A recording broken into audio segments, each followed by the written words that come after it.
हमें पता है कि भारत का बंटवारा कैसे हुआ, क्यों हुआ और इसका कारण कौन था। फिर भी शायद कुछ व्हाट्सएप यूनिवर्सिटी से पास हुए, डिग्री लिए हुए बीए प्लेन बीए मसाला के छात्र नेहरू और गांधी जी को पार्टीशन का कारण बताते हैं। वैसे तो गांधी जी पर बहुत से झूठे इल्ज़ाम लगाए गए हैं, उनकी बात तो हम बाद में करेंगे। पहले जानना जरूरी है कि अगर भारत का विभाजन ना होता तो भारत का क्या होता। क्या भारत अखंड भारत हो जाता या फिर भारत ख़त्म हो जाता एकदम से। तो पहले थोड़ा सा जानना जरूरी है कि थोड़ा पार्टीशन के बारे में जानना जरूरी है, तो धीरे धीरे उससे हम आगे बढ़ते चले जाएंगे। तो बिना बकचोदी के वीडियो को शुरू करते हैं। जिन्ना और कांग्रेस दोनों अपनी अपनी बात पर अड़े हुए थे कि जिन्ना को पाकिस्तान चाहिए और नेहरू अपने सेकुलर भारत पर अड़े हुए थे कि हमें ये चाहिए। इस वजह से दोनों में हमेशा मीटिंग होती रहती थी, लेकिन निष्कर्ष घंटा कुछ नहीं निकलता था। तब अंग्रेज़ों ने एक प्लान बनाया, कैबिनेट मिशन प्लान। इस प्लान में 3 टॉपिक है। पहला प्रोविंशियल स्टेट ग्रुपिंग, दूसरा अबाउट प्रिंसिली स्टेट, तीसरा मेकिंग कॉन्स्टिट्यूशनली असेंबली। पहला प्रोविंशियल स्टेट ग्रुपिंग, इनमें 3 ग्रुप आए। पहले ग्रुप में ग्रुप ए इसमें UP, Bihar, Bombay, Madras, central province और उड़ीसा जैसे स्टेट आए। ग्रुप बी में पंजाब, सिंध और बलूचिस्तान जैसे स्टेट आए। ग्रुप सी में बंगाल और असम स्टेट आए। अगर आप तीनों ग्रुप को नोटिस करें तो ग्रुप ए में हिंदू मेजोरिटी ज़्यादा थी और ग्रुप बी और सी में मुस्लिम मेजोरिटी ज़्यादा थी। और यह भी कहा गया इस मिशन में कि जो group A B C divide है वो अपने अपने स्टेट अपने अपने हिसाब से कानून बनाएगी, फिर तीनों ग्रुप मिलके सेंटर का कानून बनाएगी। और सेंटर के हाथ में कोई पावर ही नहीं दी गई, सेंटर के हाथ में सिर्फ फाइनेंस, कम्युनिकेशन और फॉरेन अफेयर की पावर दी गई, और बाकी सारी पावर कॉन्स्टिट्यूशन बनाने का, संविधान और भी बाकी चीज़ प्रांत में आ गई। इससे सेंटर कमज़ोर पड़ गया। और ये भी इस प्लान में कहा गया कि स्टेट जो ग्रुप ए, ग्रुप बी, सी में है, 5 साल बाद वो एक दूसरे ग्रुप में भी जा सकते हैं, उनका मन करे तो, ना मन करे उनकी मर्जी।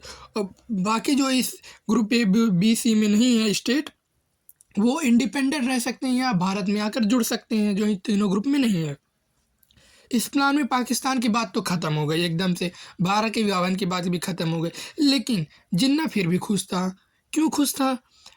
क्योंकि जो जिस पाकिस्तान की वो डिमांड कर रहा था, उससे बड़ा पाकिस्तान उसे दिख रहा था फ्यूचर में बनता हुआ। क्योंकि 5 साल में इधर उधर ग्रुप हो सकता था, धीरे धीरे अपना साम्राज्य बना सकता था।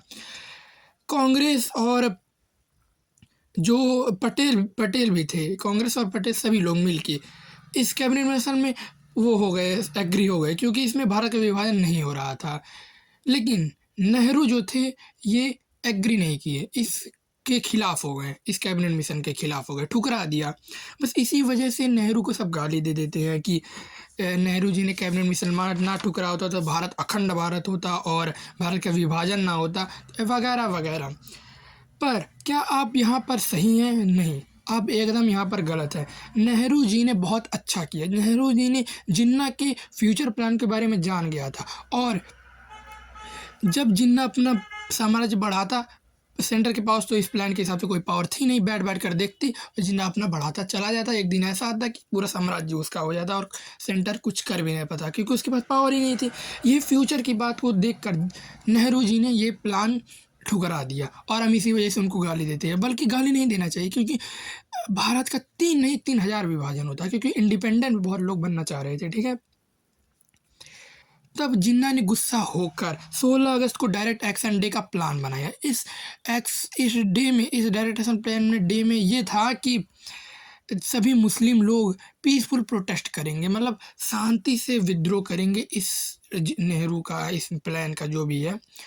लेकिन इस पीसफुल की जगह दंगे हुए, अथवा वायलेंस हुआ, लोगों को काटे मारे गए, और इस दिन को द कोलकाता किलिंग डे के नाम से जाना गया।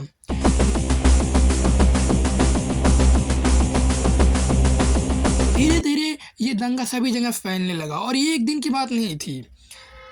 ये दंगे 1 साल लगातार कंटिन्यूसली चले, और रोज 200 से 300 व्यक्तियों को मारे जाते थे। हिंदू मुसलमान एक दूसरे के कट्टर दुश्मन हो गए थे, घर से निकाल काट काट मार रहे थे। इतनी बुरी स्थिति हो गई थी कि मतलब महिलाएं घर में भी रहना उनका असुरक्षित महसूस, डर डर के जी रही थी। पर इस दंगों में एक बंदा ऐसा था जिसने बहुत कुछ सुधारा, इस दंगे को बहुत रोका, आधे दंगे तो बहुत ज़्यादा रुक गए। अब एक बंदा कहाँ-कहाँ दौड़ेगा, उस बंदे का नाम है परम पूज्य श्री मोहनदास करमचंद गांधी। ये बंदे ने बहुत दंगे को रोका और यहाँ औरतें मर्द तक अंदर बैठ-बैठ कर असुरक्षित महसूस करते। ये बंदा बिना किसी हथियार के, बिना किसी प्रोटेक्शन के गया, अकेले रोकने हुए बुढ़ाते हुए आता है, बुढ़ापे हालत में, बीमारी की हालत में, बिना डरे। कोई हिंदू मुसलमान इन पर आक्रमण भी नहीं कर सकता दंगे में कि यही दंगे में ये भी मारे जाएँ, नहीं, क्योंकि इनसे बहुत सब प्रेम करते थे, चाहे हिंदू हो चाहे मुसलमान, क्योंकि ये फेमस थे, ये गरीबों में बहुत ज़्यादा गए थे, बहुत सुधारा था, इस वजह से इनको कोई मार भी नहीं सकता था। दंगे की गंभीरता को देखते हुए मजबूरी में जनता को बचाने के लिए भारत का विभाजन करना पड़ा, जनता को बचाने के लिए, कि जिसके लिए सब काम कर रहे हैं वो जनता के लिए तो कर रहे हैं। जब जनता बचेगी नहीं, कि है किसी भारत है किसके लिए? जनता के लिए। जब जनता नहीं बचेगी, दंगे में मारे जाएंगे, तो ये सब करने का क्या फ़ायदा? कोई फ़ायदा नहीं। हम जान लिए भारत का विभाजन कैसे हुआ, और ना होता तो क्या होता। अगर भारत का विभाजन ना होता तो मुसलमान पाकिस्तान में 25 करोड़, बांग्लादेश में 15 करोड़, भारत में 20 करोड़, कुल मिला के हिंदुस्तान में, भारत में कुल मुसलमान 60 करोड़ हो जाते और 100 करोड़ हिंदू हैं। ये इसका मतलब मेजॉरिटी में हिंदू भी आ जाते, मेजॉरिटी में मुसलमान भी। जब दोनों मेजॉरिटी में आ जाते तो एक दूसरे के खून के प्यासे हो जाते।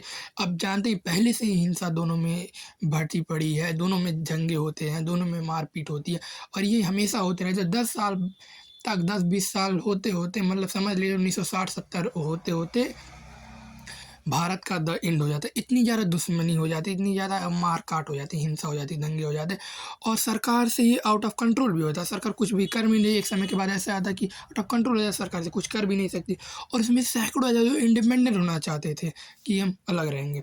इसका मतलब कंक्लूजन ये निकलता है कि अगर भारत का विभाजन ना होता तो रोज़ हिंसा होती, दंगे होती, औरतों की बलात्कार हो, चाहे मुसलमान हो चाहे हिंदू हो, मतलब घर में भी सुरक्षित नहीं महसूस करता कोई। सैकड़ों राजा बाहर अलग होना चाहते थे, कि इंडिपेंडेंट अपना खुद का बनाना चाहते थे, मतलब भारत का 3 ना होगी 3000 बँटवारा होता। और जो हम आज सुखी से रह रहे हैं, हिंदू मुसलमान सुखी से रह रहे हैं, हम जिस दुकान पे जाते हैं नहीं देखते हिंदू या मुसलमान सामान खरीद लेते हैं। हिंदू मुसलमान के एरिया में आ सकता है बिना डर के, मुसलमान हिंदू के एरिया में बिना डर के जा सकता है, कुछ नहीं कोई। लेकिन अगर गांधी जी ना होते तो भारत की जनता एकदम नहीं बचती, ना हिंदू बचता, था मुसलमान बचता। नेहरू ना होते तो भारत ना बचता, भारत के कई टुकड़े हो जाते। और इस हिसाब को देखते हुए अगर गांधी नेहरू ना होते तो भारत का द एंड हो जाता, पूरी दुनिया में भारत का नक्शा ही खत्म हो जाता, भारत का नामो निशान ही मिट जाता। गांधी और नेहरू का इस वजह से हमें सम्मान करना चाहिए कि अगर भारत ना बचता तो हिंदू ना बचते, हिंदू ना बचता तो हिंदू धर्म ना बचता, हिंदू धर्म ना बचता तो अब राम राम का करके चिल्लाते। पहले गांधी नेहरू फिर राम, पहले देश फिर धर्म। अब हमने जान लिया कि अगर भारत का विभाजन ना होता तो कितनी बुरी स्थिति हो जाती। लगभग आज़ादी के 10-20 साल ही भारत टिकता, उसके बाद विनाश हो जाता भारत का। और रही अखंड भारत की बात, तो पूरे इतिहास उठाकर पढ़ लीजिए कि भारत ना अखंड भारत कभी था और ना कभी होगा और ना कभी हो सकता था। सिर्फ नक्शे पे बनाने से कुछ नहीं होता। गोडसे और सावरकर के नक्शे पे अखंड भारत बनाने से, बात करने से, सपने देखने से भारत अखंड नहीं होता। और आप पहले से देखिए, इतिहास पढ़ के देख लीजिए कि पहले से ही एक दूसरे भारत के, एक दूसरे के राज्य के राजा आपस में कटते मरते थे, कभी साथ ही नहीं देते। तभी तो मुसलमान भी हमारे यहाँ आ गए और अंग्रेज़ भी अत्याचार किए, मुसलमान भी अत्याचार। क्यों? क्योंकि हम लोग खुद ही आपस में एक नहीं थे। अखंड भारत की बात क्या करें, जब अखंड होते तो ये लोग आ पाते हैं, ना मुसलमान पाते हैं ना अंग्रेज आ पाते हैं। हमारी गलती है, अखंड नहीं थे। बात करने से अलग बात है। इसलिए बीए प्लेन, बीए मसाला की डिग्री ना लीजिए, बीए हिस्ट्री की डिग्री, इतिहास पढ़िए, हिस्ट्री पढ़िए, बीए हिस्ट्री से आप लीजिए, बीए प्लेन मत पढ़िए, ठीक है। और गूगल पे जाकर नौखली वाली कहानी सुन लेना, जो गांधी जी ने हिंदुओं के लिए किया, तब जाके बोलना। और नेहरू और गांधी जी को गाली अब मत दीजिए, उनका सम्मान कीजिए। अगर वो ना होते तो शायद आज भारत होता ही नहीं। तो salute for Gandhi and Nehru for saving our India. Thank you for watching video and